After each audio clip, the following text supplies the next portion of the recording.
Sengolangeza koyeba ete bozali ebele libosa ba etando kikena bino kolanda émission Congo na biso na boke binyoso na pesi bino mbote bisika bozwami kasi lelo to yambeli bino maître Arlette Odia yazali bongo présidente collectif pour le développement et l'unité du Congo otobengi na mukuse Seduc mbote na yo maître Arlette Odia mbote ndeko Francine Kimi ezali nazala na esengo so na yambi na plateau po nazwaka mwa mingi o nalobaka ete moto ya mayele nabeta yango tolo mpe nayesaka na bayimboka ntango moto ana bomoi kumisa ye sepela na ye salela ye batémoignage tozelaka kaka te so moto akufi o azalaka mayele azalaka exemple azalaka bien non moi na plateau nanga en tout cas naninga ko sopela mutu ba fleur nazomona ete mayele leki mo ebele.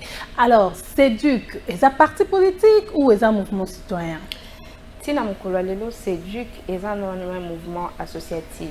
Yango boyo kaka tozo loba société civile parce que constitution na biso mboka est organisée la liberté d'association. Et quand les gens s'associent, bah ok ko ça la soit parti politique soit ba mouvement nyonso soit associatif yangonde est constitué ka société civile.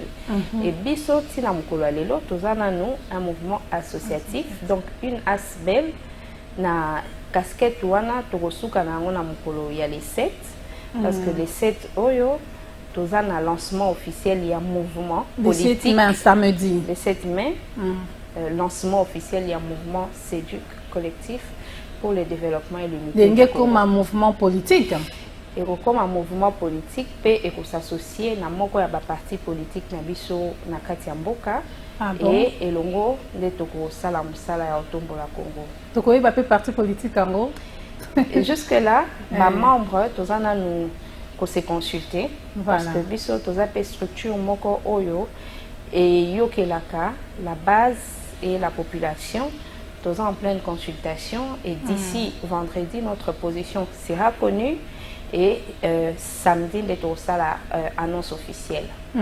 Mais c'est pas facile hein de babara basi batonga kamboka te basi penza à gérer milimu ebele. Comment tu fais pour na ko gérer milimu ebele wana na kati ya Seduc? Pour ngai ko gérer eza na ko dépendre ya ozala moi sito mobilité.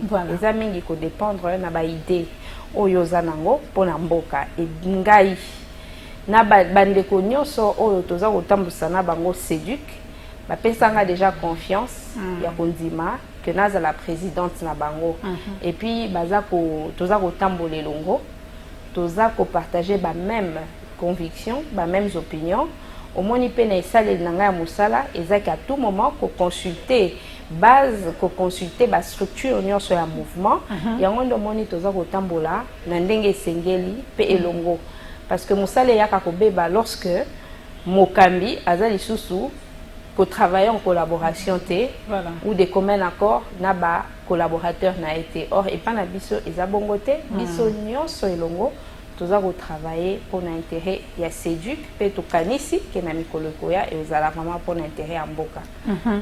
Mais arabien monde balobaka moi déception et ça l'arabien ndeti yo ozala ki na ngambo ya union sacrée na parti yo ozala ki na président bozala ki na yende Covid Chimanga lokolo s'attendaki mingi na kati ya gouvernement obimata moi ministre ba pesa ata moi poste moi déception na nde pesa o le goût ya kokende lelo po komi présidente na eloko na omoko wa bande ko ebele balobaka bongo mais ebele pe mususu koleka nde ba comprendre pe vision o nga na tambusaka ya koloba que il faut pas total kaka nde ba poste il faut total mboka comment ekoki ko kasi yo tala ki poste te tala ki déchu na kata union sacrée et lelo pesi union sacrée mu Congo bosani bolamu nyonso o basalela ki yo ngana zaki na DCI ya président Chimangolo biango soki ezaki pour la poste ça veut dire que na ngana kota tamsu na ba parti oyo ezaki na ba députés nationaux parce que DCU eza parti monene bien sûr na kati ya ancienne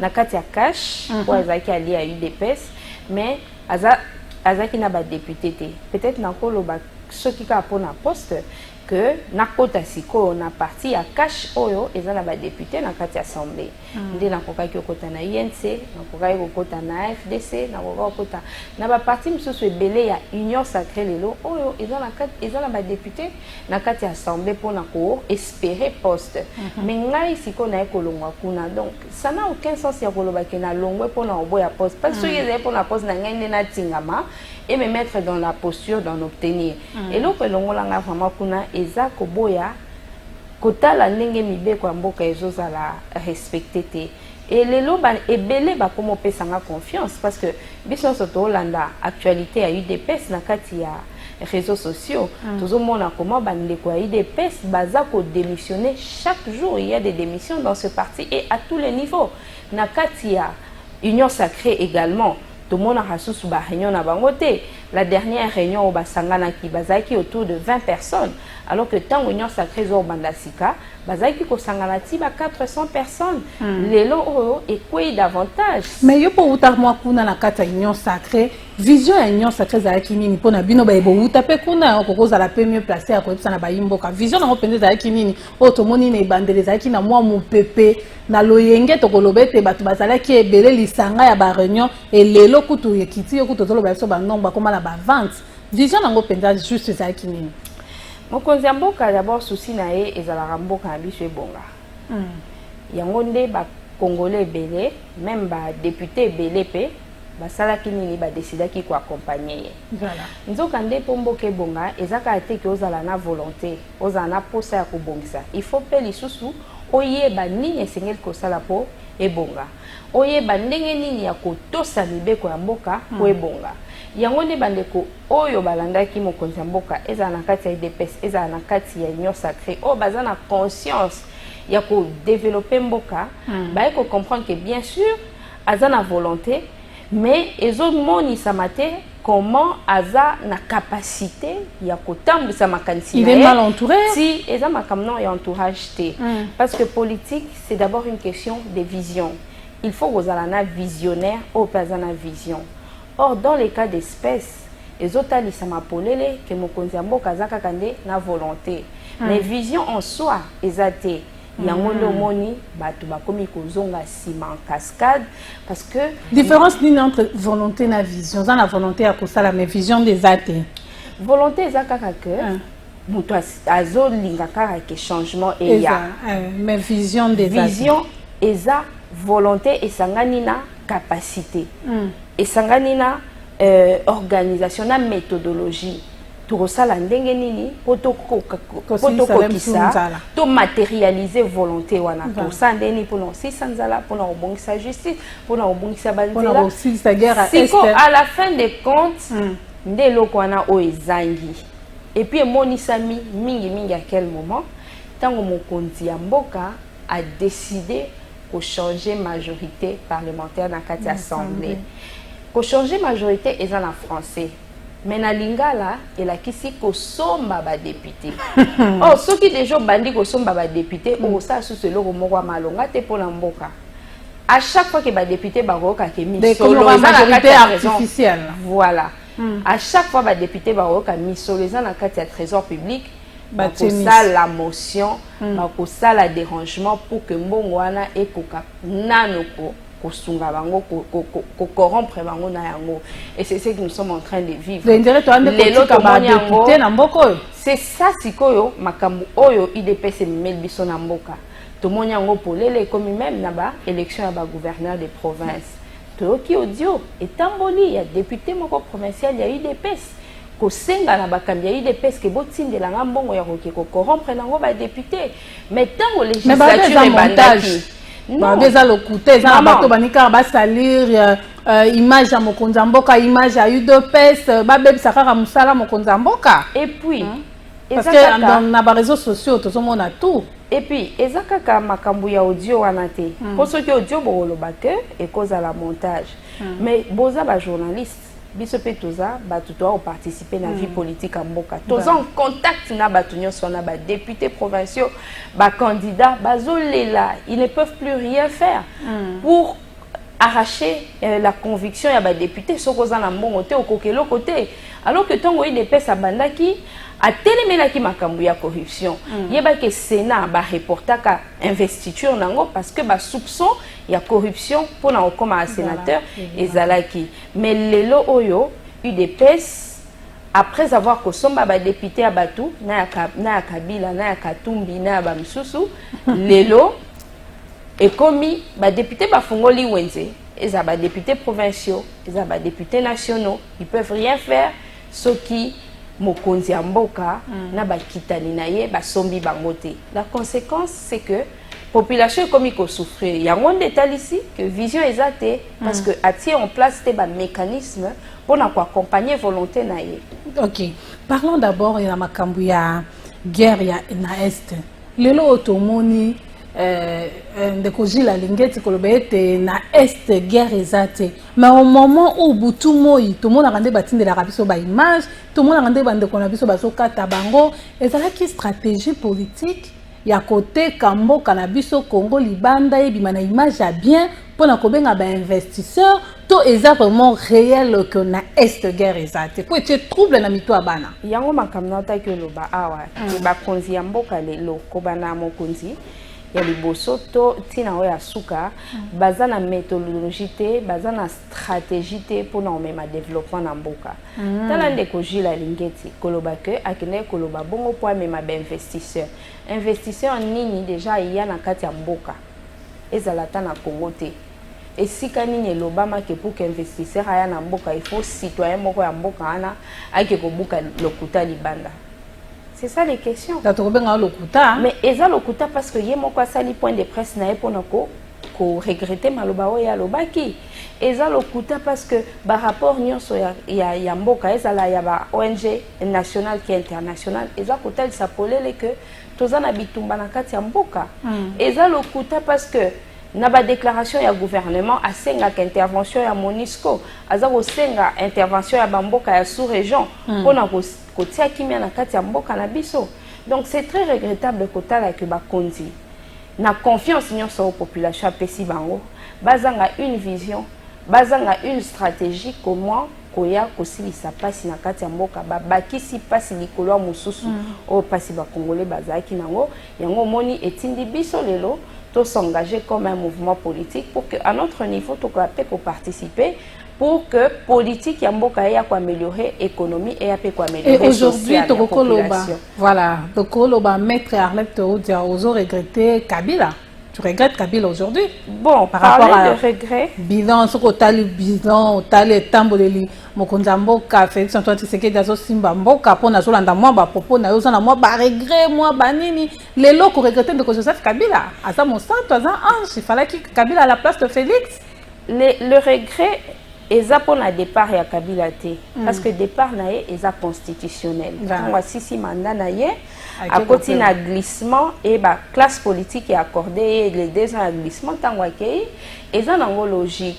Mais regret eza que mokonzi oyo alandi a boy ko sala la continuité à l'état.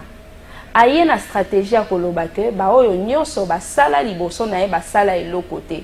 Ce négationnisme ça tue le principe ya continuité à l'état où ils ont la constitution na biso et bomi unité nationale et bomi cohésion nationale et comme ba mesure nyo sur la kati mboka comme politisé okokende même na la police pour na okezwa service ya la police ba otali longi na yo oyo azwaka ba position na eza na faveur à pouvoir ou bien eza na faveur à opposition aucun na justice ezaka bongo na ba entreprise publique ezala na bisika ba avocat bakenda tambola ekomi kaka bongo wana ndenge wana ezopesa pasi ya kotalisa que tout est devenu politisé na kati ya mboka division ekoti makasi bango moko pe baza conscient na yango yoki bangi babetisa nini wenge muzika BCBG po baya kozongisa ba congolais na bomoko nzoka nde eza concert tende zongisa bato na bomoko d'ailleurs concert wana batinyo so ba ozalate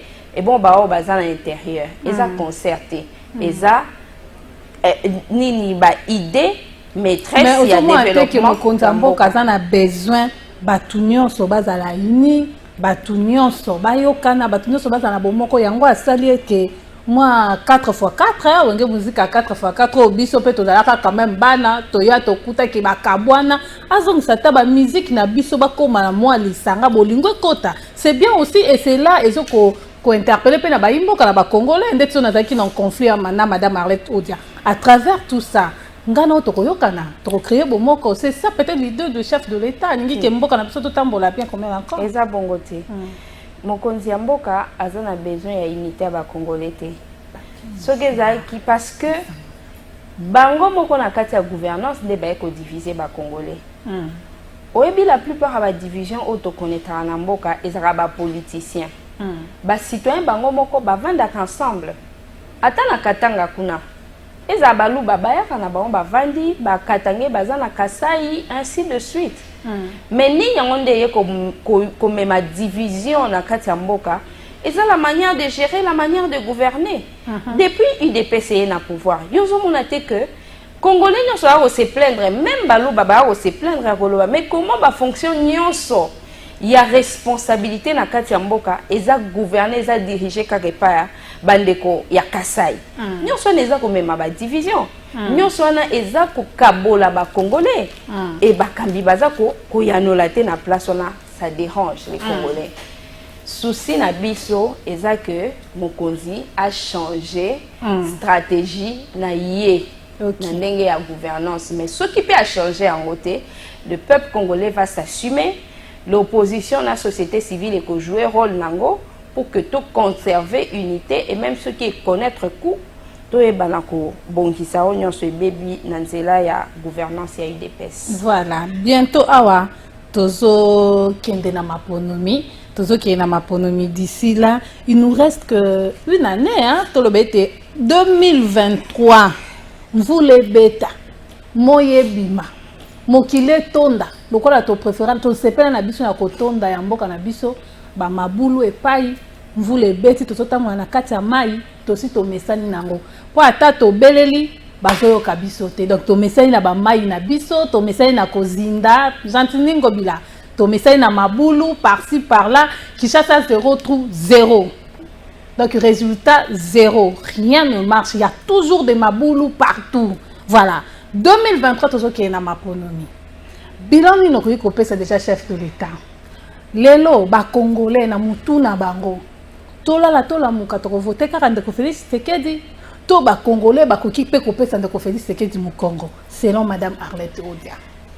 Bilan, il y a Mokonzi Mboka est largement négatif. Et à part négativité, ils sont sans espoir. Parce que Moutou, Azalara, ceux qui ont la cœur, Oyakana et Kosala, ils ont bongaté, à Salinini, à se remettre en question.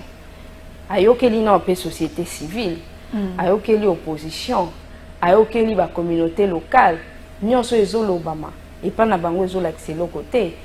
Siko dans ces conditions, comment que bango bakoki ko gagner na élection ko ya liboso. D'abord avant même to lobela makamba gagner élection. État lisami pour les ke ba ko organiser élection té. Comment ça? Parce que une élection ne peut être organisée que lorsque ba principe nyon se memarambo kana élection est à respecter. Et parmi ces principes, c'est la mise en place d'une CENI indépendante. Qu'est-ce que signifie CENI indépendante? Et ça CENI ou ça peut dépendre un seul camp politique topé na une seule partie prenante au processus électoral. Nalobakango toujours na bandelango pelelo. Les parties prenantes dans le processus électoral basaka 3. Il y a la majorité, il y a l'opposition et la société civile. Il faut toutes ces parties prenantes déléguer ba membre na bango na kati ya CENI pour que tous les candidats moussousou oyo étali loi électorale. Dans les cas d'espèce, majorité yé mokonde atie bato bazana CENI. Ba poste eza réservé na opposition, yé moko aponi bato atie bango. Eza kobuka mibeko parce que loi portant statut de l'opposition l'article 5 et lobby, opposition eza ba parti na ba regroupement politique. Eza ba individuité. Mais na logique y a UDPS, na logique y a union sacrée. Opposition et comme des individus et puis individu on a bangon de bazar opona yango. Ça veut dire ils ont privé une partie prenante dans le processus électoral, notamment opposition, droit na ya ko déléguer ba membre na kati ya centrale électorale. De la même manière société civile et l'eli kolobake la manière dont Kadima a été désigné, Nabande Komususu Yakouta société civile, et répondre à la loi, répondre à critérium. Dans ces conditions-là, on ne peut pas dire que Bazan a volonté d'organiser l'élection. Parce que l'opposition à la société civile, et qu'on n'a jamais condima. C'est ni wana pe, c'est ni wana obligatoirement et qu'on il faut écouer. Parce que Batuna Biso, Batindami et pas bisoté, biso en tant que société civile. Et opposition peut, Batu o Batindama. C'est juste un individu. Absolument. Et ça peut se violer Mibeko, malheureusement.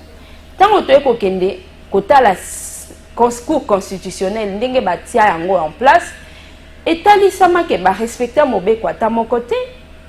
Parce que cour constitutionnelle, et ça instance moko, il faut la paix indépendante, voire même incolore, et qu'on cause en a coloration politique.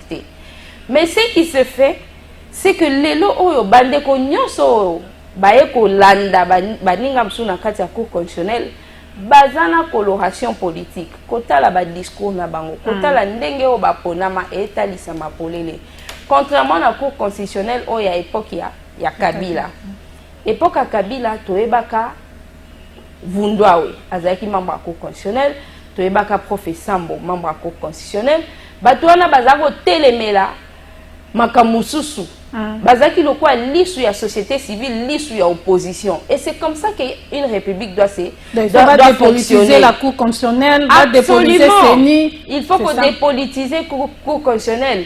Il faut que la coloration politique et union sacrée na kati ya CENI. Ça c'est deux conditions sine qua non et comme ma biso na kati élection. À part ça, ndesko tolinga tokota na ba débat sur loi électorale. Les lois de quoi G13 va mêler loi électorale na katia y assemblée. Mboka etambola ka bongote. Loi électorale, il faut euta na moko ya ba camp politique et yesi qu'on a débat. Avant to comme en étape wana et sengaka nanu ba consensus na ba partie prenante. Parce que comme dans Tchoé Bisabino, ba partie prenante, ndenge na lobby ezami sa tout majorité opposition société civile. Or société civile azakana kati assemblée té. Or en tant que partie prenante, il faut participer à l'élaboration de la loi électorale. Ndo mona ka consensus c'est ça les makali banda ya assemblée, il y a ba institution, classe politique na société civile et fan d'Italie comment élection balasi meleka qui comment to sala po ya o ekolanda ezala malamu. Étape wana eza brûlé. Bato union sacrée balingi yango te ba memi biso mbala moko na kati assemblée nationale et même là il faut que loi euta na moko ya ba camp politique ou alors opposition ou bien majorité siko bande ko ya G13 na kati na bango ba opposant baza bato ya majorité baza ezoyeba na te que loi wana euti na camp nini alors que la loi électorale c'est une loi hautement politique. Si qu'on va écarter société civile, na mise en place il y a CENI. Va écarter société civile, na mise en place na élaboration il y a loi électorale. Comment pouvez-vous dire dans ces conditions-là que l'élection est au Salema est dans les bonnes conditions? Si qu'on a reçu que ça n'a la responsabilité à couvrir un calendrier électoral et ça opposition topé à société civile et ça la majorité. Société civile en opposition ou ça n'a pas veiller à respect à bas principe. Donc ce qui dit 2023 élection est salémité, ce sera de la faute il y a bao bazo kamamboka et non il y a bao bazan opposition topé à majorité parce que bango baza ko réclamer ni respect à bas principe. Et ce qui te commis en 2023 élection est salémité, eh bien mon conseiller Félix Tshisekedi a continuer mandat na été et ko senga siko batu ba fanda ndenge to fanda ki na 2016. C'est faire reculer la République, c'est faire reculer la démocratie. Mais on a ko ça les mandat encore au moment où on a droit à deux mandats. Mais comment il va laisser? Yende mutazo mais ma biso na logique ya to bimana libanda ya délai constitutionnel parce que biso to kende élection te na CENI oyo ya kadima to kende pe élection te na loi électorale ya G13 fandi déjà na CENI wana ba sali déjà misala ba piquer misisa bino bokolongola bango. Mais est-ce que yebi que Edem Kodjo a sala rappé ba accord ya cité de l'OUA tango Etienne Tshisekedi a télémakia kolobaki aboyi makambo o Edem Kodjo a salaki Kabila lokola yebi que une élection ne peut pas s'organiser si l'opposition n'est pas partante dans le processus électoral. akoisaki nyonso Edem Kodjo asalaki nde toyaki okota na ba consultation mususu o ya 5 ans emema biso na accord ya 5 ans eza kokamwisaki l'UDPS qui hier azaki kosenga inclusivité na processus électoral, inclusivité na mise en place à CENI, inclusivité na élaboration ya loi électorale, les lots a commis na principe ya les chiens à bois la caravane pas. Et bien biso toza ko rappeler en gros que dans ces conditions là, les élections ne vont pas se tenir et si elles ne se tiennent pas, ce ne sera pas de la responsabilité de l'opposition ni de la société civile, mais de la responsabilité de ceux qui sont au pouvoir et ils devront l'assumer. Voilà. Oh, tokomo koma na suka émission. Kasi to lobela na nos propositions ya loi ya Noël Tchani. Ozaka d'accord nango to proposition wana penza ekoma ta na porte ya Assemblée nationale. Ekoki kokoma te parce que mibeko nyonso ya mboka o ba élaboraka pe ba votaka ezalaka à la dernière étape soumis na principe ya constitutionnalité kota la soki eza kotosa constitution na biso ya mboka. Or makambu oyo ndeko Tchani na ndeko Pululu aza kosenga na loi na bango. Ce sont des citoyens, on doit reconnaître qu'ils ont le droit aussi d'opiner et de faire des propositions. Mais biso ce que toza otalisa bango nini biso séduit eza que mibeko na bango e o baye langwana eza kokende ensemble te na o constitution prévoit. Il faut alors kobanda na kosenga révision constitutionnelle parce que na koloba te que ça impossible que loi Tchani est le cas. Mais avant que loi wane le cas, il faut na nous constitution na biso ezala réviser. Alors tu es d'accord pe na constitutionnalité. Tu es d'accord pe na modification ya constitution. Ben, constitution il faut d'abord dire un peu pauvre. Pour la constitution moko copier ya libanda na yango to sala la yango ekokate. Yango tozo manke mwa biloko ebele. Il faut que nous OP batu libanda mboka balobaka. C'est que d'autres pays pensent de notre constitution. Parce que tant que constitution na biso kokisa ki 15 ans okaki que eza parmi les meilleurs d'Afrique. Mais comme l'œuvre humaine est alaka perfectible, eza na ben perfection. Eza normal que luka mwa ba modification ya constitution. Au moins neti élection na biso na mboka to comment okende à un tour seulement. Voilà.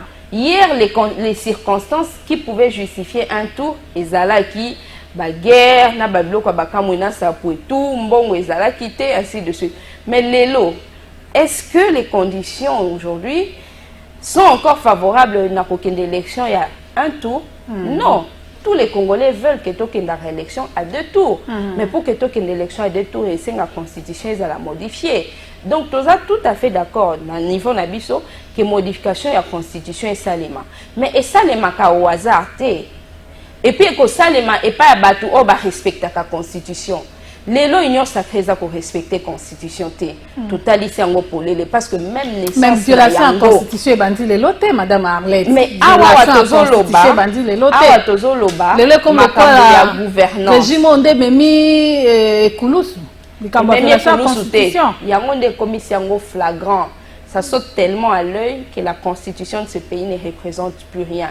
C'est ce qui nous dérange, nous, en tant que séduc. C'est ce qui dérange les compatriotes.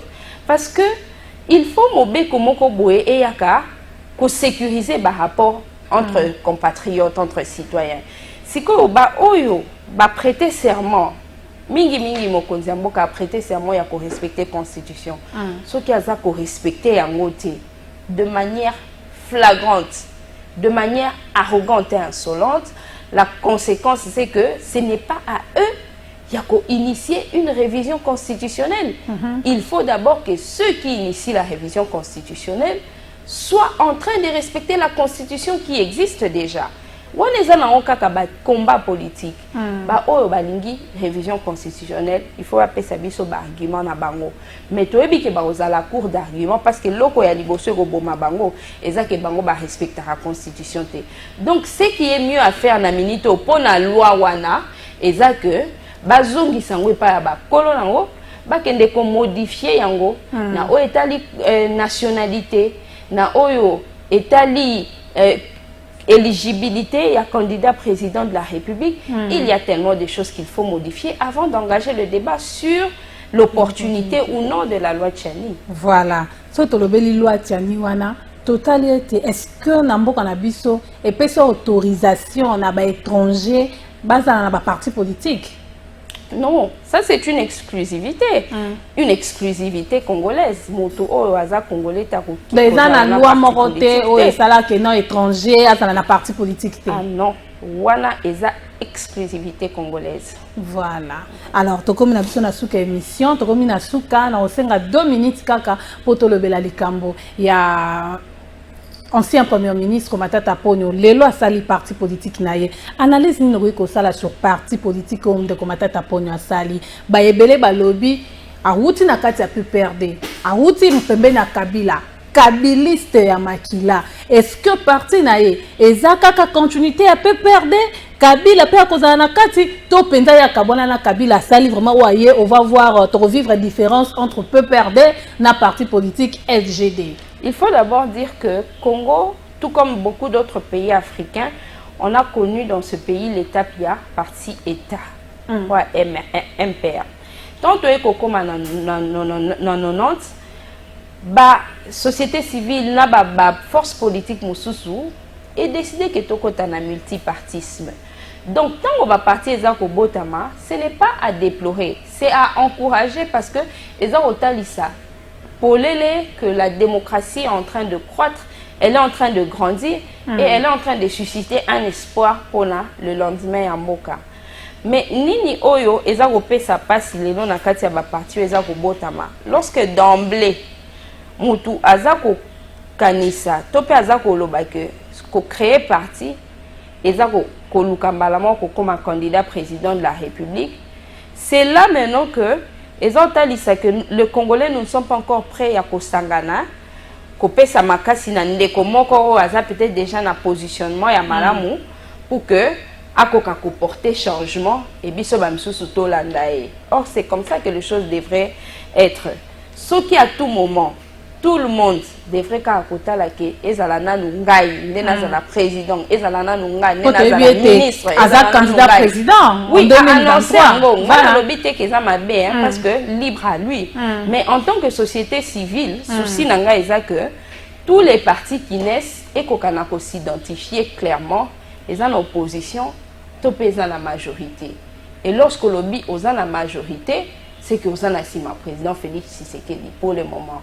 Ce qu'on a ici, opposition, au total parmi les leaders politiques, simbi opposition pour le moment, pour s'associer à Bango, pour accompagner Bango. Parce que pour s'annoncer comme candidat président de la République et de manière sérieuse, il faut à la limite que le parti soit implanté sur l'ensemble du territoire national. Parce que les voix au rejoint par-ci par-là ne vont permettre que ou atteindre au moins le minimum pour devenir parti. Dans Kendeli Mabe, tout le babongo. Non, mais c'est une sollicitation à Bisso en tant que société civile qui est le leader politique Bakoka Akota la mini intérêt, il y a intérêt à la population et la conséquence c'est que la partie na bango pe bango moko se retrouver dans les meilleures conditions. Merci maître Arlette Odia. Na ko rappeler na Baimboka Aza présidente ya collectif pour le développement et l'unité du Congo. Merci Nandengo répondre à l'invitation. Merci Ndeko Francine. D'accord. Merci na Baimboka nyonso bazoki kanisa kolanda biso samedi 9h juste bolandi rediffusion pe na chaîne na bino YouTube Kamputu TV samedi bobo sanate bo kanga date ya samedi na yoneni 10h le centre des handicapés. En tout cas, c'est une activité populaire. En face, il y a INRB. C'est une activité populaire. Les Congolais nyonso ba croya kana vision na biso ya séduc ba ya kozwa annonce et lancement officiel ya mouvement politique. D'accord. Bye bye.